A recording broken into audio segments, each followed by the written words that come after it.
Hello students, myself Rakesh Vachar, Director of Sahil Commerce Faculty. This is my first video for class 11th. 11th के मैं clearly बता रहा हूँ, यदि 11th के बेसिक्स आपको एक बार अच्छे से आ गए ना तो लाइफ टाइम की बात कर रहा हूँ, मतलब जब तक आप अकाउंट्स की स्टडी करोगे तब तक आप अकाउंट्स में कभी प्रॉब्लम नहीं आएगी। तो आज फर्स्ट क्लास में मैं अकाउंट्स के फीचर डिस्कस करूँगा। अब ना आज तुम्हारा बिल्कुल नया सब्जेक्ट है, समझो तुम अकाउंट्स की ABC कर रहे हो, तो सीधा ना हम टेक्निकल लैंग्वेज में नहीं आते, एक सिंपल सी लैंग्वेज में बात करते हैं। What is accounts? मैं डेफिनेशन नहीं पूछ रहा, मैं अकाउंट्स की एक सिंपल सी बात करता हूँ कि कोई भी जब हम बिजनेस करते हैं, हमारा बिजनेस का मेन मोटिव होता है प्रॉफिट। बिना प्रॉफिट के कोई बिजनेस नहीं किया जाता। अब जब हमारा मेन मोटिव प्रॉफिट है, और what is the profit? Profit is a difference between income and expense.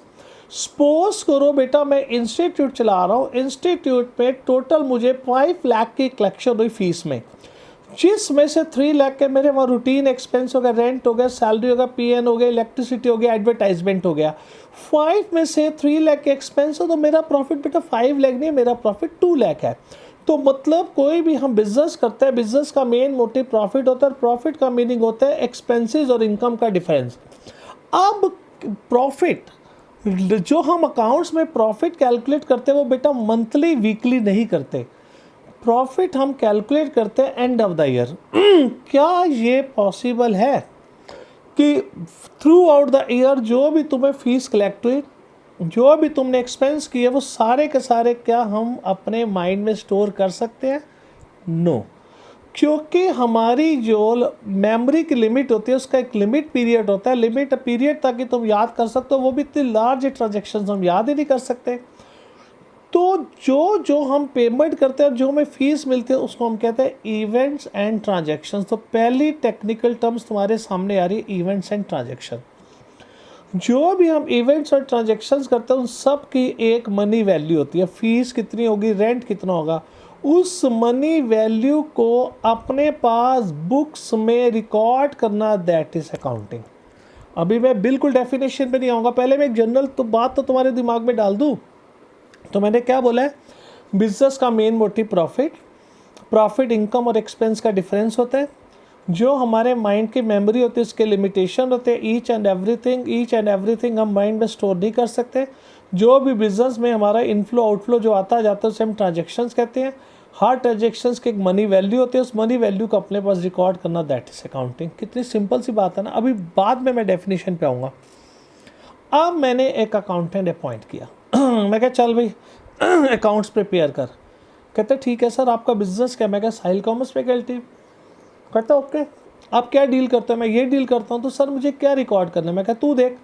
मैंने कहता है एक जो पूरे साल के जो बिल्स है ना, क्योंकि हम जब भी कोई गुड्स परचेज करते हैं उसके बिल होता है, मुझे सारे बिल दिखा दो। मैंने उसको बिल दिखाए। मैंने सोच ईयरली इंस्टीट्यूट के लिए, 5 ईयरली मैंने घर के लिए। अच्छा, इंस्टीट्यूट में मैंने सैलरी दी, घर पे मैंने अपने बच्चों की फ़ीस दी, सारे बिल उसके सामने रख दिए। फर्स्ट ऑफ ऑल वो उन बिल में से आइडेंटिफाई करेगा कि किसे ट्रांजेक्शन्स को रिकॉर्ड करने, किसे नहीं करना। ठीक, जो हमारी पर्सनल ट्रांजेक्शन्स है ना, जो हमारे घर से रिलेटेड, उसको वो रिकॉर्ड नहीं करेगा। तो सबसे पहले वो आइडेंटिफाई करेगा कि किन ट्रांजेक्शन्स को हमें रिकॉर्ड करना है। तो पहला पॉइंट हो गया आइडेंटिफाइंग। देखना कितने मज़े से तुम्हें समझ आ जाएगा। लो ये आइडेंटिफाई तो हो गया, मैं इस चीज़ को रिकॉर्ड करना है, ये बिजनेस से रिलेटेड है। फिर उसने क्या कहा, आपने कितनी चेयर ली इंस्टीट्यूट के लिए? मैंने कहा 100 शेयर। सर 100 शेयर ने, मुझे ये बताओ 100 शेयर कितने किया? अब उसकी वैल्यू डिसाइड होगी कि वो 100 शेयर कितने की है, AC कितने का है। तो उसे कहते हैं मेजरमेंट। तो मेजरमेंट का मतलब होता है जो हमने यूनिट खरीदी उसको मनी वैल्यू में लाना। तो उसकी मनी वैल्यू डिसाइड करेंगे, उसकी मनी वैल्यू क्या है। तो पहले ट्रांजेक्शन्स को आइडेंटिफाइंग करना कि किन्हें रिकॉर्ड करना है, और दूसरा मेजरमेंट करना कि उसकी मनी वैल्यू क्या है। उसके बाद उन ट्रांजेक्शन को अपने रजिस्टर में हम क्या कर देंगे बेटा, रिकॉर्ड कर देंगे। तो ये मेन हमारे 3 सिस्टम पहले याद कर लो, पहले आइडेंटिफाइंग, फिर मेजरमेंट, फिर रिकॉर्डिंग। अब मैं डिटेल में आपको व्हाइट बोर्ड पर आ रहा हूँ, व्हाइट बोर्ड में बाकी जो है उसको डिटेल में आपको समझाने जा रहा हूँ। अब देखो बेटा, एक एक फीचर्स को मैं डिस्कस करते हुए चलूंगा। देखो पहला फीचर हमने लिखा है आइडेंटिफिकेशन। आइडेंटिफाई मतलब उन ट्रांजेक्शन्स को, बहुत सारे लार्ज ट्रांजेक्शन्स में से हम डिसाइड कर लेंगे कि कौन सी ट्रांजेक्शन्स हमारे इंस्टीट्यूट से रिलेटेड है, कौन सी ट्रांजेक्शन्स हमारे बिजनेस से रिलेटेड, उसको आइडेंटिफाई करना वो बिल और एविडेंस की हेल्प से करेंगे। क्योंकि जैसे हम मान लो कोई एडवर्टाइजमेंट करते हैं, ऐड का बिल होगा, किसी स्टाफ को सैलरी देंगे उसका भी हमारे पास प्रूफ होगा, चेयर खरीदेंगे तो उसका प्रूफ होगा। तो पहले हमने आइडेंटिफाई कर लिया। फिर आइडेंटिफिकेशन का मेजरमेंट करना, उन वैल्यू की मनी यूनिट में उसको ले आएंगे कि हमारी जो चेयर है वो कितने की है। ठीक है, चेयर कितने की है। अच्छा, हमने स्टूडेंट्स हमें 100 स्टूडेंट से कोई मतलब नहीं, स्टूडेंट्स हमें कितना पैसा मिला, तो सब चीज़ की मनी वैल्यू फिक्स कर लेना। तो जब तक मनी वैल्यू फिक्स नहीं होगी तब तक उसको हम रिकॉर्ड नहीं करेंगे। अब एक चीज़ और, इसमें एक सेंटेंस आएगा कि हम सिर्फ उन्हीं ट्रांजेक्शन्स को रिकॉर्ड करते हैं जो फाइनेंशियल कैरेक्टर की होती है, जो नॉन फाइनेंशियल कैरेक्टर उसको रिकॉर्ड नहीं करते। अरे भैया ये फाइनेंशियल और नॉन फाइनेंशियल है क्या। जो बिजनेस से रिलेटेड ट्रांजेक्शन है जिसमें फाइनेंस का इनफ्लो आउटफ्लो है वो फाइनेंशियल ट्रांजेक्शन है। भाई नॉन फाइनेंशियल का तुम एक सिंपल इतना इजी एग्जांपल दूंगा, लाइफ में कभी नहीं गलती करोगे। मेरी एक शॉप है, उस शॉप में 2000 रुपीज़ पर डे की मेरी अर्निंग है, तो 30 डेज की होगी 60,000। 10 दिन के लिए लॉकडाउन हो गया, अब मेरी शॉप तो 20 डे ओपन हुई। 20 डे ओपन करने से मुझे 40,000 मिलने 60 या 40 के रियल लाइफ में देखा जाए तो तुम्हें ये लॉस लगेगा। क्यों लॉस लगेगा? अरे यार 60,000 आना था लेकिन हमें तो 40 मिला, 20,000 तो हमें लॉस हो गया लॉकडाउन से। लेकिन जो लॉकडाउन का लॉस है बेटा वो नॉन फाइनेंशियल है, उसको हम रिकॉर्ड नहीं करते। मतलब कोई भी ऐसा पैसा जो आना था लेकिन नहीं आया वो नॉन फाइनेंशियल होता है। अरे भैया इंस्टीट्यूट हमारी जेब से कुछ थोड़ी गया है, हाँ हमारी पॉकेट से चोरी हो जाता, ठीक है, डैमेज हो जाता, तो वो फाइनेंशियल ट्रांजेक्शन्स हो जाती है। तो मतलब 60,000 आने थे 40 है, तो 40 हमारे फाइनेंशियल हो गए, 20 हमारे नॉन फाइनेंशियल। तो बहुत इजी हो गया। तो पहले आइडेंटिफाई कर लिया, एविडेंस है, फिर उसको मनी यूनिट ले ली। अब ट्रांजेक्शन को अपने रजिस्टर में हम रिकॉर्ड करेंगे। ट्रांजेक्शन्स को अपने रजिस्टर में जो रिकॉर्ड करेंगे उसके लिए हम special type of register use करते हैं जिसे हम जर्नल कहते हैं। तो जर्नल में बेटा एक चीज याद रखना, रिकॉर्डिंग, ये जो रिकॉर्डिंग की बात कर रहा हूँ, recording is the art of, देखो accounting is the art of recording financial transaction in the books of accounts in a systematic way. Systematic way से ट्रांजेक्शन्स को रिकॉर्ड करेंगे। इसमें एक बहुत इंपॉर्टेंट चीज है, transactions are recorded in a chronological manner. अब बेटा ये क्रोनोलॉजिकल मैनर्स का, ध्यान से सुनना, क्रोनोलॉजिकल मैनर जो मैंने वर्ड यूज किया, क्रोनोलॉजिकल मैनर का मतलब होता है डेट वाइज। डेट वाइज मतलब जब हम अपना जर्नल बनाएंगे, जर्नल में पहली ट्रांजैक्शन 1 जनवरी की, फिर 2 जनवरी की, फिर 3 जनवरी की, फिर 4 जनवरी की। तो ये भूलना नहीं, क्योंकि 1 मार्कर क्वेश्चंस होते हैं। 1 मार्कर में तुम्हें पता होना चाहिए क्रोनोलॉजिकल मैनर का मतलब होता है डेट वाइज। तो पहले हम रिकॉर्ड करेंगे। रिकॉर्ड में क्या लिखना है कि रिकॉर्ड कैसे करेंगे बेटा, ट्रांजेक्शन्स रिकॉर्ड करेंगे हम सिस्टमैटिकल वे में, और उसको जब रिकॉर्ड करेंगे क्रोनोलॉजिकल मैनर से करेंगे। और जिस बुक में, जिस जर्नल में, जिस रजिस्टर में रिकॉर्ड करते हैं उसको हम जर्नल कहते हैं। तो ध्यान रखना, 3 चीजें मैंने मेन बताई है रिकॉर्डिंग के अंदर। एक तो मैंने रिकॉर्ड करा सिस्टमैटिक वे से रिकॉर्ड करना है, क्रोनोलॉजिकल मैनर से रिकॉर्ड करना, और जिस बुक में रिकॉर्ड किया जाता है उसको जर्नल कहते हैं। अब बेटा क्या होता है कि जो स्मॉल बिजनेस यूनिट्स होते हैं वो एक ही रजिस्टर मेंटेन करते हैं, जर्नल। जो लार्ज ट्रांजेक्शन्स होती है, मेरा मान लो अकाउंटेंट है, मेरा बिजनेस बहुत एक्सपैंड कर गया, वो परेशान हो गया, कहता है सर मैं ना आपका बुक्स मेंटेन नहीं कर रहा। मैं कहा भाई क्यों नहीं कर रहा, क्या प्रॉब्लम होगी तुझे? कहता सर इतनी सारी ट्रांजेक्शन्स आपकी बढ़ गई, मैं अकेला इंसान क्या क्या रिकॉर्ड करूँगा। तो मैंने उसकी हेल्प करने के लिए क्या करा, मैं कहा ठीक है मैं बुक्स के ना सब पार्ट कर देता हूँ। तो एक अकाउंटेंट अपॉइंट किया जिसको मैंने कहा भाई तू सारी परचेज की एंट्री कर। मेरा मान लो ट्रेडिंग का काम है, जो जो यूनिट्स आती है, जो परचेज करता हूँ सारा परचेज का रिकॉर्ड रखेगा। दूसरे को मैंने कहा भाई एक काम कर, तू सेल्स का रिकॉर्ड रख ले, जो जो गुड्स जा रहा है। और तीसरे को होगा तू कैश का रिकॉर्ड कर ले। तो अब मैंने ट्रांजेक्शन के सब पार्ट कर दिए, जिसे सब जर्नल या सब्सिडरी बुक्स भी कहते हैं। सब जर्नल और सब्सिडरी बुक्स भी कहते हैं। तो वो तब मेंटेन करो जब हमारा बिजनेस बहुत एक्सपेंस, अदरवाइज सारी ट्रांजेक्शन हम किस पर रिकॉर्ड करते हैं, जर्नल में। तो ठीक है, तो रिकॉर्डिंग में अब आ जाओ क्लासीफाइंग। अब क्लासीफाइंग क्या है कि क्रोनोलॉजिकल मैनर से हमने जर्नल तो बना दिया। अब क्या हुआ कि मिस्टर राम से हमने गुड्स खरीदा था 5 जनवरी को, तो जर्नल में 5 जनवरी को आ गया गुड्स परचेज फ्रॉम राम। फिर 10 जनवरी को मैंने कुछ पार्ट पेमेंट करी, फिर 15 को पार्ट पेमेंट करी, फिर 20 को पार्ट पेमेंट करी। अब 15-20 दिन बाद मिस्टर राम आया, कहता सर मेरा आपके साथ क्या हिसाब किताब है। ध्यान से सुनना, क्लासीफाइंग अच्छा पॉइंट है। क्योंकि तुम एक बात बताओ, तुम कहीं भी बेटा ट्रायल ले लो, कोई भी अकाउंट इतना तुम्हें इजी वे में नहीं बता सकता। मुझे 25 ईयर्स हो गए, हर चीज़ इतना सिंपल वे में बताऊंगा, हर चीज़ तुम्हें समझ आ जाएगी।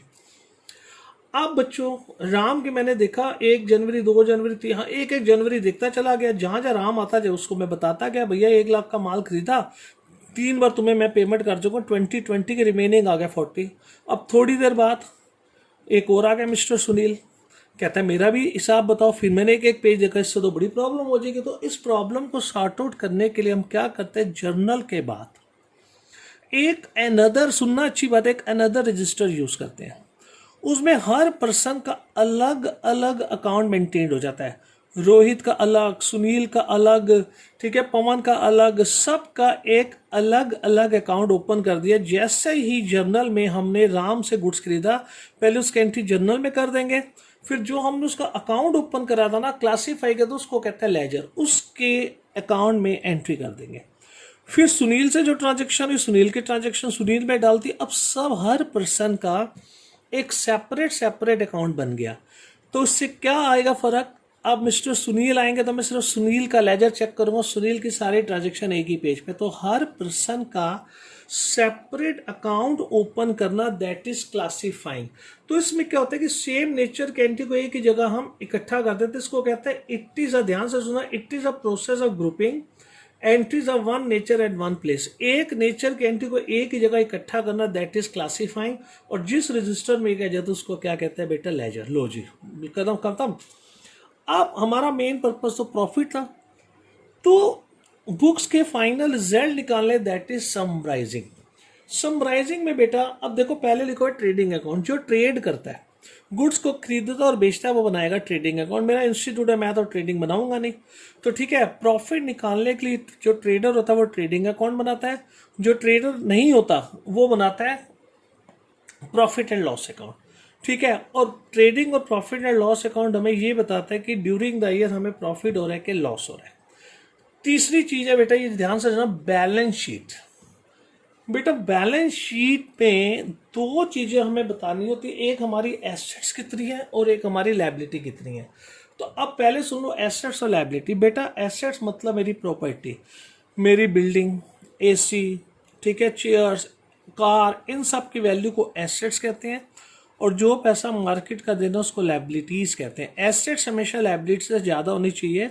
तो बैलेंस शीट इसलिए प्रिपेयर किए जाते हैं अपनी फाइनेंशियल पोजीशन देखने के लिए, ये देखते हैं एसेट्स और लायबिलिटी को कंपेयर करने के लिए हमारी एसेट ज़्यादा है या नहीं है। तो ठीक है, तो इसलिए तो समराइजिंग में ट्रेडिंग, प्रॉफिट एंड लॉस। अब अगला पॉइंट है एनालाइज, एनालिसिस। एनालाइज में क्या होता है बेटा, हम ना एक तो इस साल के रिजल्ट्स को ना पिछले साल से कंपेयर करते हैं। कंपेयर करने पर हमें पता लगता है हमारे बिजनेस की स्ट्रेंथ है कि वीकनेस है। तो कहा जाता है कि analysis is process of identifying the strength and weakness of the business. यानी कि एनालाइज कंपनी एक साल को दूसरे साल से कंपेयर करके हमें पता लगता है कि हमें स्ट्रेंथ है कि वीकनेस है। कॉन्टिन्यूटी में फाइनेंशियल रिजल्ट इंप्रूव हो रहे हैं तो स्ट्रेंथ है, ठीक है, इंप्रूव नहीं हो रहे तो वीकनेस है। लास्ट है कम्युनिकेटिंग। ये बेटा कम्युनिकेटिंग क्या होता है, तो जब हम अकाउंटेंट सारे रिजल्ट बना चुका होता है ना, उस रिजल्ट को वो अपने घर थोड़ी ले जाएगा, वो रिजल्ट वो ओनर और मैनेजमेंट को हैंड ओवर कर देगा। लो जी, आपके कंपनी की ये फाइनेंशियल पोजीशन, इसे कहता है कम्युनिकेट करना। और जो रिजल्ट्स और किसको कम्युनिकेट किया जाता है, जो कंपनी में इन्वेस्टर्स होता है, जिन्होंने कंपनी में इन्वेस्ट करो, उसको भी कम्युनिकेट करेंगे, लो भैया तुम्हारी इन्वेस्टमेंट सेफ है, चेक कर लो। और जो कंपनी में इन्वेस्ट करना चाहता है उसको भी कम्युनिकेट करेंगे। और जो जिससे हम उधार माल खरीदते हैं उसे कहते हैं क्रेडिटर, ये वर्ड सुन लो, क्रेडिटर, उसको भी हैंड ओवर करता है, भैया तुमने जो हमें माल उधार पे दे रखा है, टेंशन मतलब तुम्हारा पैसा सेव है। तो लो जी, कितने मजे से सारे फीचर ही क्लियर हो गए। अब देखो इसका ना ऑर्डर बनाओ, पहले आइडेंटिफाइंग करना कि कौन से ट्रांजेक्शन्स फाइनेंशियल किसको रिकॉर्ड करना है, किसको रिकॉर्ड नहीं करना। जो नॉन फाइनेंशियल है या जो हमारे पर्सनल रिलेटेड है, पर्सन से मतलब हमारे पर्सनल एक्सपेंस है, घर के एक्सपेंसेस को रिकॉर्ड नहीं करेंगे। तो लॉट ऑफ ट्रांजेक्शन में से सिलेक्ट करना किसे हमें रिकॉर्ड करना है, तो पहले आइडेंटिफाई के लिए बिल और एविडेंस के बेस पर। फिर उसके बाद हम जो जो ट्रांजेक्शन्स को रिकॉर्ड करना चाहते हैं उन सब की मनी यूनिट देखेंगे कि वो कितने की है, चेयर कितने की है, एसी कितना है, उसकी मनी वैल्यू फिक्स करना। मनी वैल्यू फिक्स करने के बाद क्रोनोलॉजी सिस्टमैटिक वे और क्रोनोलॉजिकल मैनर से उस ट्रांजेक्शन्स को रिकॉर्ड करेंगे। जिस बुक्स में रिकॉर्ड करेंगे उसको जर्नल कहते हैं। और यदि हमारी ट्रांजेक्शन्स बहुत ज़्यादा बल्क में है तो एक एक्स्ट्रा बनाएंगे सब जर्नल। सब जर्नल में परचेज के लिए परचेज बुक, सेल्स के लिए सेल्स बुक और कैश के लिए कैश बुक। वो तभी बनाना चाहिए जब ट्रांजेक्शन बहुत लार्ज है। तो जर्नल के बाद हम हर पर्सन का एक अलग अकाउंट ओपन करेंगे, उसे क्लासीफाइंग कहते हैं, लेजर बनेगा। जिसका अकाउंट है उसकी ट्रांजेक्शन उसमें डाल दो। एक छोटा सा एग्जांपल देता हूँ। बेटा जब तुम फीस देते हो ना, फीस पहले वो अपने पास जर्नल में रिकॉर्ड करते हैं, फिर शाम को क्या करते हैं कि जिसकी फीस जिसके अकाउंट में उसमें ट्रांसफर कर दी जाती है। ठीक है, जिसकी फीस है उसी पर्सन, जैसे तुम्हारी जो फीस है फिर तुम्हारे अकाउंट में उसकी एंट्री कर दी जाती है, उसको क्लासीफाइंग कहते हैं। क्लासीफाइंग के बाद फाइनल रिजल्ट निकालना, हमें प्रॉफिट हो रहा है कि लॉस हो रहा है, उसके लिए हम बनाएंगे ट्रेडिंग और प्रॉफिट एंड लॉस अकाउंट। फिर हम देखेंगे हमारी फाइनेंशियल पोजीशन क्या है। फाइनेंशियल पोजीशन के लिए हम बैलेंस शीट बनाएंगे, वो ये बताएगा हमारी एसेट्स और लायबिलिटी, हमें कंपैरिजन करेंगे, एसेट लायबिलिटी से ज़्यादा होना चाहिए। फिर एनालिसिस है, 1 ईयर टू अनदर कंपेयर किया जाएगा, उसमें ये पता लगेगा कि स्ट्रेंथ है कि वीकनेस है। फिर उसके बाद फाइनल रिजल्ट को कम्युनिकेट कर देंगे जिसे उसको कम्युनिकेट करना। अब देखो इससे ना, अब एक डेफिनेशन देखना कितने आराम से समझ आ गई। Accounting is an art of recording, classifying and summarizing. Accounting is an art of recording, classifying and summarizing। तो अपने सीनियर बच्चों से पूछोगे ना, फ्रेंड से, यार ये क्यों लिखा है accounting is a art of, ये भी तो लिख सकता है accounting is a recording, classifying and summarising. तो अब इसका अलग ही मीनिंग है, accounting is an art of. Accounting is an art of recording, classifying and summarising. बेटा आर्ट का क्या मतलब होता है? स्किल के बेस पर जब कोई काम किया जाता है उसको आर्ट कहते हैं। तुम्हारी मम्मी खाना अच्छा बनाती है, तुम अच्छा नहीं बना सकते क्योंकि उनके पास आर्ट है। सचिन तेंदुलकर इतना अच्छा खेलता, बाकी प्लेयर अच्छे नहीं खेल सकते क्योंकि उसके पास आर्ट थी, उसके पास स्किल थी। तो किसी स्पेसिफिक स्किल के बेस पर जब कोई काम किया जाता है उसको आर्ट कहता है। तो मतलब अकाउंट्स प्रिपेयर करने के लिए भी स्किल चाहिए। अब जैसे आज मैं कहूँ तो तुम अकाउंट्स नहीं बना सकते और कुछ दिन के बाद बना लोगे। तो इसलिए accounting is an art of recording, classifying and summarising in a significant manner. As significant manner मतलब हर चीज का मीनिंग क्लियर हो जाने, सिग्निफिकेंट मैनर से बुक्स बनती है। And in the terms of money, book जो भी बनेगी मनी की टर्म्स में बनेगी। यानी कि ये नहीं लिखेंगे सो चेयर कितने की है। Transactions and event which are in part at least of the financial character, उसी को हम रिकॉर्ड करेंगे जिसका फाइनेंशियल कैरेक्टर है। बाकी बुक्स भी वगैरह में लिखा ही हुआ है, मेरे अपने भी नोट्स है। कोई भी मुझे व्हाट्सएप करना चाहे मुझे व्हाट्सएप कर सकता है, मैं उसको अपने नोट्स की PDF दे दूंगा। मेरा फ़ोन नंबर है 9873824622। तो बेटा जो भी मुझे व्हाट्सएप करेगा तो मैं उसको इसकी PDF सेंड कर दूंगा। टेंशन मत लो, बहुत अच्छे से करो और इससे ये फीचर क्लियर हो गया तो आगे का तुम्हें सारा समझ आना शुरू हो जाएगा।